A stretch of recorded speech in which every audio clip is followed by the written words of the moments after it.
Not a YouTuber, just like making videos. And this is a response to Jermaine Dupri.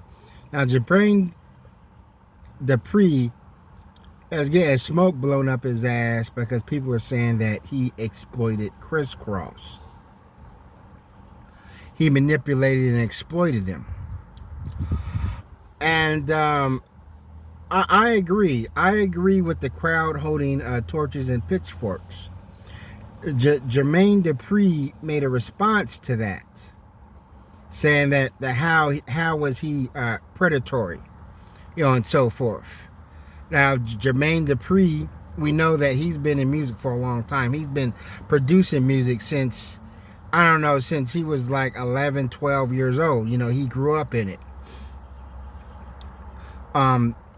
So Jermaine Dupri, I'm like, he was in, I think, Houdini's Freaks Come Out at Night video. It shows like it's a young Jermaine Dupri, probably in elementary school, like doing break dances. And he says that, his story was he met Houdini, and since then he was just a big Houdini fan and was infatuated with music, and that's what he wanted to do when he grew up. And Jermaine Dupri actually produced a Houdini album, not the classic Houdini albums, we like Escape and Back in Black that we was rocking back in the days, but when it was some other later album in the 90s that got slept on, probably didn't get no promotion. But some people are familiar with the story of KrissKross. KrissKross was just two kids walking in the mall, and Jermaine Dupri came up to him and said, "Do you want to be rappers?" Because Jermaine Dupri already had the idea in his head. He already knew what he wanted to do. He already had the plan laid out. All he needed was two young people to rap. They didn't even have to know how to rap. He had everything written down. Now, the Jump, that was a banging song. As a kid myself, I'm almost the same age as KrissKross, maybe a year older than KrissKross when that came out.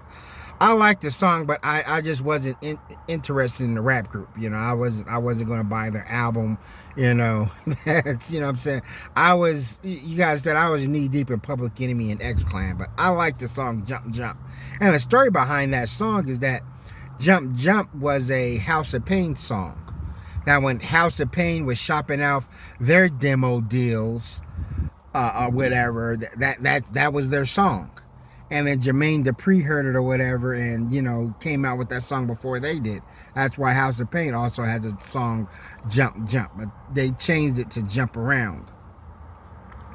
But from Jermaine's perspective, he said he was a blessing. He says that in Atlanta, there wasn't a lot of people didn't think they could be a rapper. And I agree. Back in the days, Atlanta did not have a big rap scene.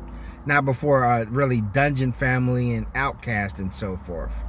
There was a rap group, an early Atlanta rap group, and which were also kids, I always say teenagers, was a group called Nuff Roughness. And Nuff Roughness sounded way too much like Das Effects. There was like some Atlanta kids that were trying real hard to sound East Coast. But yeah, Nuff Roughness, they was one of the earlier ones.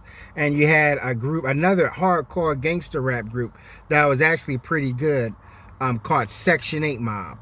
Yeah, I know, with a name like Section 8 Mob, you already know what to expect from them. They was like a super hardcore gangster group. So his mentality was like, they wasn't a rap, KrissKross was not a rap group. They didn't even have a demo tape. They wasn't trying to be rappers. And then he asked them, what do you want to do? They said that they wasn't doing nothing. Well, of course, they were 13, 14 years old. They're still in school. They ain't got it all figured out yet. And Jermaine Dupri felt like he came to them as a blessing. Like, okay, do you want to be rappers? Come be rappers. And of course, kids, and then with Jermaine Dupri having everything laid out for them, they can just slide right in there. It's easy. Everything was constructed for them.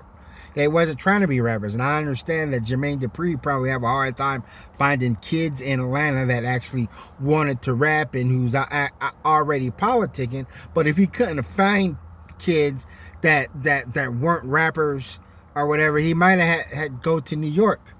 Because in New York, everybody raps. You know what I mean? Because I knew kids, dudes, you know, because I went to high school in upstate New York. But, you know, I knew dudes that were, you know, real young that was already just rapping, you know, the rap. You know, people who wanted to be rappers, they're constantly rapping. Every time you hang out with them, they're like rapping. But, you know, I guess that he wanted to put Atlanta on the map. And supposedly the song Jump, Jump, even though the concept was taken from House of Pain, the dude who wrote that song was Tretch.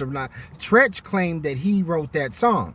That's why in the song, one of Tretch's song, Naughty by Nature song, he says he got to go down in Atlanta and see, because Jermaine owes him money for that. I'm paraphrasing.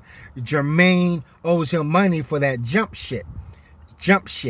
So I'm assuming, I think the song he said it on was The Craziest, Naughty by Nature, on their Poverty of Paradise album. I'm pretty sure it's the Poverty of Paradise album, but it's on one of those songs. Because he says he wrote KrissKross's, Tretch said he wrote KrissKross's Jump Jump, and he didn't get paid for it. So therefore, if you're Jermaine Dupri and you grab two kids that didn't know how to rap, didn't know the music industry, and you laid everything out for them, and then they make a whole bunch of money, now there's kind of like your responsibility, because they could have been doing something else. But, you know, you make them rappers, and they're one of the biggest rap groups at that time, one of the biggest rap songs, a crossover hit rap song, and according to Jermaine Dupri, they were seeing millions. Yeah, and then if they don't know how to rap, you know what I mean, how are they going to navigate? Now, bear in mind, KrissKross came in, that song was a pop hit, but that was one of the most competitive times in rap, just in general. You know, who was out? You know what I'm saying? That was before Biggie Smalls, but eventually Biggie Smalls, Tupac was out. Tupac was going to make some noise. Wu-Tang Clan, Mobb Deep, Death Row appeared afterwards. So, and then these kids could have been doing something else, but you brought them into the rap world, which there ain't really rappers. What you going to do? Let them go after you expose them to that and just be like, okay, you know what I'm saying?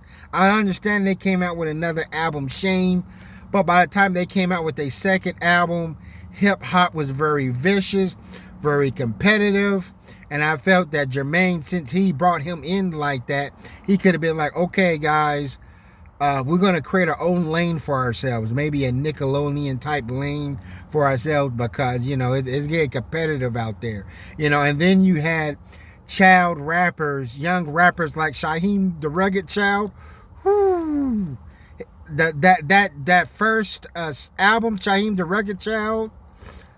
Yeah, even dudes who didn't fuck with kid rappers, because there was a lot of young dudes that just rather prefer listening to 23-year-old rappers or whatever than kid rappers. But Shaheem, yeah, Shaheem is tough. Even Jay-Z gave Shaheem his flowers in his book, because Shaheem was tough. That album, yeah, his first album that was affiliated with the Wu-Tang Clan, and then you had that group Illegal, which was dope. You know, child rappers just, they don't last. I'm like, Bow Wow's the only one that lasts, but they didn't last that long. But still, KrissKross just faded away. And, you know, Jermaine Dupri is still rich off that. Matter of fact, he made a comment some time ago saying, I still got that KrissKross money, you know, and so forth. And he's going to get residuals from that album. And so my thing is, see, if he would have got two kids that wanted to be rappers that had their demo tape, if those kids got played off or dropped, since they already had the hunger to be rappers, they would go someplace else to get a record deal, because they already had that hunger, and they would prone their skills. They'll try to get nicer and nicer and so forth. Or if he would have got some young, maybe 21-year-olds to do that song or whatever, then you could say, well, that they're adults, you know. But I understand that song will probably work better if kids do it. And so you grab these kids that not even went through puberty or barely in puberty and introduce them to this world, and you know what I'm saying, and after that they're really one hit wonder or whatnot, they're going to get ate up. See, this is different when you have someone like Young MC and some of these other rappers that may be 19 years old and 20 years old, make a one hit wonder. They can somehow survive. You know, Young MC, you know, he did Bust a Move, but Young MC was in college when he did that. So he was probably already a smart dude that can survive falling off in the rap game. Matter of fact, Young MC is still touring off that song as I speak. So yeah, so I do think that what Jermaine did was predatory.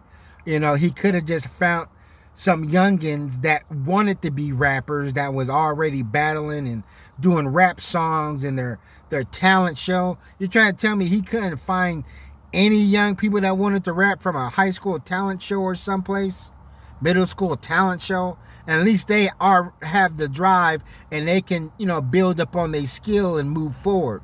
But that's all I want to say. Thanks for watching. Never stop learning.